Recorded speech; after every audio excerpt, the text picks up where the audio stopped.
먼 옛날 당군이 세웠던 강화 참성담부터 외세가 몰려오던 개항기를 거쳐 국제도시로 나아가는 지금까지 인천은 오랜 역사만큼이나 수많은 전설이 가득하더라.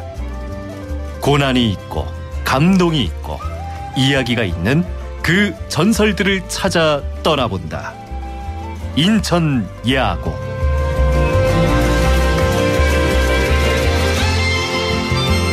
매주 화요일 인천의 설화를 찾아 떠나는 여행 인천 야구기입니다. 오늘도 여행의 길라잡이 인천대학교 인천학연구원 남동걸 박사 모셨습니다. 안녕하세요. 안녕하세요. 네, 안녕하세요. 박사님, 네. 인천에만 설화가 어마무지하다면서요. 한 몇 편 정도 될까요? 글쎄요. 지금 제가 체록해서 가지고 있는 설화만 해도 한 강화 빼고 네. 한 200여 인천에만. 네. 그 비슷한 설화가 좀 많긴 한데 한 200여 편 설화. 그 200편 중에 오늘의 픽은 바로 어떤 내용이에요? 네, 오늘은 남동구의 구월동이라고 있죠. 아, 네. 그 구월동과 관련된 이야기입니다. 구월동에는 옛날 그 오달기라는 곳이 있었다고 해요. 이곳은 옛날 인천 도읍부가 있던 문학산. 거기 문학동에서 서울로 가는 길목이자 주막 여관들이 있었던 곳을 오달기라고 불렀다고 해요. 예. 그래서 사람들이 많이 왕래를 했기 때문에 이 나그네들을 노리는 도적들이 또한 많았다고 이야기를 합니다. 네. 그래서 그 과정에서 발생된 설화라고 볼 수가 있는데요. 이 설화를 통해서 당시의 상황을 조금 이해하는데 도움이 될 수 있을 것 같습니다. 네. 그 오달기의 글자가 꼬꼬닥할 때 닭자, 오달 그리고 글자 이자, 예, 오달기. 근데 이게 구월동이 서울로 가는 길목이었다니까 저는 처음 듣는 이야기인데 네. 그래서 더 오늘 좀 궁금해집니다. 자, 얼른 이야기 속으로 함께 들어가 보죠.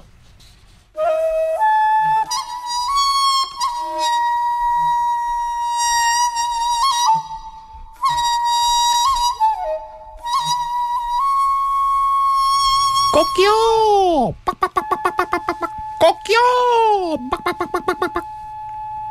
오늘도 어김없이 자정이 넘는 시각 맹가는 닭 울음소리를 냈습니다.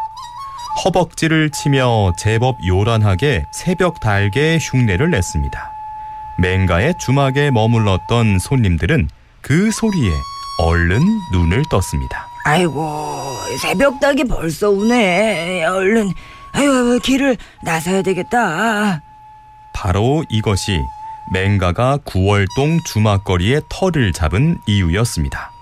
성질이 괄괄하여 힘이 세고 몸집이 거대해서 맹장군이라 불렸던 그는 겉으로는 주막 주인 행세를 했지만 본업은 도둑질이었습니다. 가만히 있자. 좀 전에 들어온 손님은 행색을 보아하니 실속이 없구만. 아무것도 없어. 에휴, 이러다 또 이번에 공치는 거 아닌가? 이리 오너라. 아이고, 아유, 어서 오십시오. 내일 새벽에 한양으로 가야 하니 잠깐 머물 수 있겠는가? 여부가 있겠사옵니까?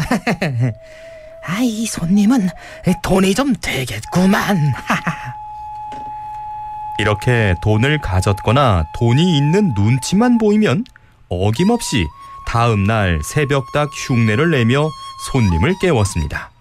손님들은 대개 일찍 길을 떠나기 때문이었는데요. 허둥지둥 갈채비를 서두르고 나서면 맹장군이 길목에서 기다리다 돈과 물품을 빼앗았습니다. 하지만 꼬리가 길면 밟힌다더니 금세 일대에 소문이 쫙 퍼졌습니다.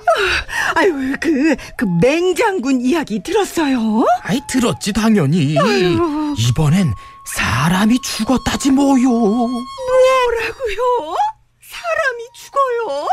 그렇다니까. 글쎄 손님이 돈을 안 뺏기려고 길을 쓰고 보따리를 안 내줬더단소. 그랬더니 글쎄 폭력 행사를 해서는. 아이고, 숭악하다 숭악해. 근데 이 관가에서는 도대체 뭐라고 있대? 있대요. 뭐라고 있기는 다 알아도 워낙에 고약하니 후한 때문에 다들 쉬쉬하나 보.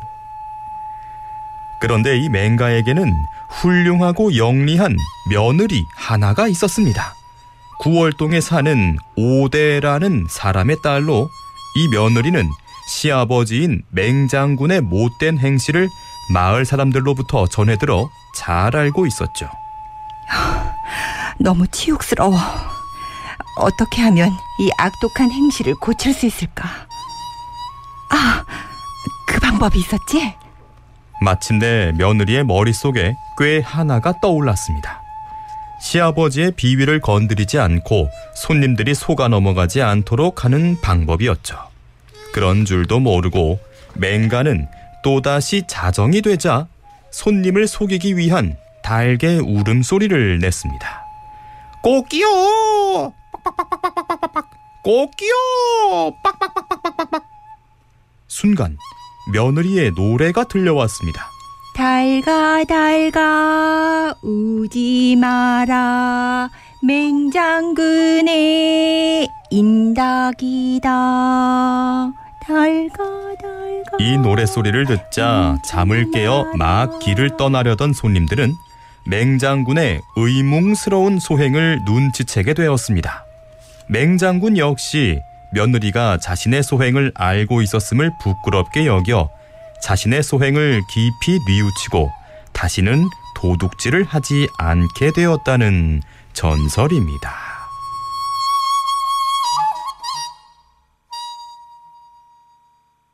달가 달가 우지 마라. 그야말로 타령. 아 근데 진짜 서동요가 갑자기 생각나면서 노래에 힘이 있네요. 그러네요. 노래로 이 버릇 고쳤잖아요. 그 시아버지의 이 행진을 아주 그냥 팍 브레이크를 걸어줬네요. 네. 자, 아무튼 정리를 좀 하고 오겠습니다. 15분 교통정보 확인합니다. TVN 교통정보센터 이명재 캐스터. 네, 먼저 아파트 에어컨 화재 예방 수칙 안내드립니다. 주의 운전하시기 바랍니다. 15분 교통정보였습니다. 매주 화요일 인천의 설화를 찾아 떠나는 여행 인천 야곡 남동걸 박사님과 함께하고 있습니다. 그 꽤 많은 며느리가 나왔잖아요. 그런데 이제 며느리가 꾀를 내서 이 시아버지를 한 번에 뉘우치게 했다는 건데 이게 조금 또 현실성이 좀 떨어지긴 해요. 이렇게 사람이 금방 안 바뀌는데 이 며느리가 또 나중에는 상까지 받았다면서요? 예, 그런 면에서 보면 약간 현실성이 떨어진다라고 볼 수도 있겠죠. 네. 근데 설화의 특성을 고려한다면 뭐 꼭 그런 것은 아니다라고 볼 수가 있습니다. 설화라는 것은 필요 없는 부분, 그러니까 입에서 입으로 전해지는 것이 설화이기 때문에 네. 필요 없는 부분은 굉장히 간략하게 전달이 될 수밖에 없고 정작 이제 이야기할 부분들을 조금 약간 길게 이야기하는 그런 형태이거든요. 근데 여기서 이야기의 핵심은 바로 그 며느리의 슬기, 꽤 많은 며느리에 대한 것이 핵심이기 때문에 그 맹가의 뉘우치는 과정은 좀 간략하게 서술되었다고 볼 수가 있죠. 그러니까 어쨌든 그 며느리 지혜로 도둑질을 멈췄다라는 것이 바로 이 설화의 핵심이고 그 나머지는 부차적인 것이기 때문에 그 과정에서 약간 생략된 부분이 있다라고 볼 수가 있는 겁니다. 그래서 이 설화의 후일담이라고 할 수 있는 이 소문이 나중에 관가에까지 알려져 가지고 시아버지의 나쁜 버릇을 고쳤다라는 것이 알려져 가지고 며느리에게 상이 내려졌다라는 이야기가 뒤에 붙여져 있는 것으로 본다면 그런 면을 확인할 수 있다라고 볼 수가 있는 거죠. 그 상에 뭐라고 써 있었을까? 아버지의 버릇을 고쳐줘. 정의의 며느리자. 뭐 이런 거 아닐까요? 근데 9월동과 관련된 오늘 설화잖아요. 근데 이 가운데서 오달기라는 이 지명은 좀 처음 들어보는데 대체 이 지명은 이름은 어디서 이게 유래가 된 건지 그 설화 내용만 들어서는 좀 파악하기가 어려운 것 같은데요. 네, 이 익숙한 이름은 아니죠. 그 많이 또 알려지지도 않은 이름이고요. 그 옛날 아까도 잠깐 이야기했었지만 시작하기 전에 그 9월동의 주막거리를 오달기라고 했다라고 합니다. 근데 이 오달기란 이름은 아무래도 그 며느리의 성이 오시죠. 그 오대라는 사람의 딸이기 때문에 오시겠죠. 그죠? 그다음에 시아버지의 버릇을 고쳐주기 위한 만행을 고쳐주기 위한 방법으로 닭 울음소리를 냈다라는 거죠. 그래서 오씨와 닭 울음 그게 합쳐져 가지고 오달기라는 이름을 아마 얻지 않았나 이렇게 생각이 됩니다. 근데 현재 이 오달기라는 지명을 아는 사람은 아마 거의 없는 것 같아요. 그러네요. 저도 처음 들어봤습니다. 저도 이제 이걸 찾으면서 본 건데 네. 인천시에서 발행한 인천의 지명유래라는 책이 있는데 네. 거기에 이제 지명유래 오달기라고 나와 있고 이 설화가 언급이 돼 있는 정도라고 볼 수 있습니다. 우리 그 박사님도 인천 토박이이신데 처음 들어본 이름이신가요? 네. 예, 뭐 토박이는 아니지만 오래 살긴 했죠. 오래 살긴 하셨죠. 예. 정확하신 분이에요. 제가 또 잠깐 깜빡했습니다. 근데 이 설화가 맹상군이라는 사람하고 관련이 되어 있고 네네. 그리고 또 계명구도라는 고사성어하고도 또 이렇게 연결고리가 돼 있다고 들었는데 맹상군도 그렇고 계명구도도 그렇고 조금 생소하거든요. 조금 생소하시죠. 네. 우선 그 맹상군이라는 사람은 옛날 중국 춘추전국 시대라고 들어보셨죠? 예. 기원전후로 있었던 시대인데 그 춘추전국 시대 때 그 제나라의 유양의 아들로 알려져 있습니다. 원래 이름은 전문이라는 사람인데 여기서 맹상군은 그 시호라는 이제 죽은 뒤에 붙여진 이제 호칭이라고 볼 수가 있는데요. 네. 그 시호가 맹상군이었어요. 그리고 계명구도와 관련된 고사는 이 맹상군이 진나라 소왕의 초빙으로 그 제나라 옆에 진나라라고 또 있었는데 소왕의 초빙으로 진나라의 재상이 이제 되려고 했죠. 네. 그런데 제나라 사람들이 좀 시기를 한 거죠. 갑자기 뜬금없이 와가지고 남의 나라 재상을 하고 있다니 하면서 약간 모함을 한 거죠. 음모를. 저 사람은 원래 제나라 사람이기 때문에 장차 제나라의 이익을 위하지 우리 진나라의 이익을 위한 사람은 아니다. 그러니까 재상으로는 적합지 못하다라고 이제 모함을 하게 돼가지고 결국은 이제 감옥에 갇히게 되는 그리고 죽을 위기를 처하게 된 거죠.